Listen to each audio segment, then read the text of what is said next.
शिवजयंतीनिमित्त ठाणे जिल्हाधिकारी कार्यालयातून आज सकाळी भव्य पदयात्रा उत्साहात काढण्यात आली। सांस्कृतिक कार्य विभाग, सांस्कृतिक कार्य संचालनालय, महाराष्ट्र राज्य आणि जिल्हाधिकारी कार्यालय ठाणे यांच्या संयुक्त विद्यमाने या पदयात्रेचे आयोजन करण्यात आलं होतं। सकाळी 8:30 वाजता जिल्हाधिकारी कार्यालय परिसरातून या पदयात्रेला सुरुवात झाली। जय भवानी जय शिवाजीच्या घोषणांनी परिसर दुमदुमून गेला होता।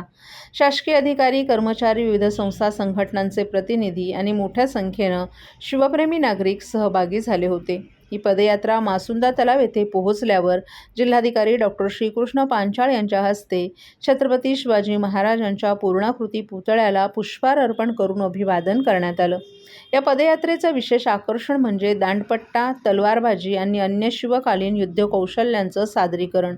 पारंपरिक वेशभूषा परिधान केलेल्या शाळकरी आणि महाविद्यालयीन विद्यार्थ्यांनी मोठ्या उत्साहात सहभाग घेतला।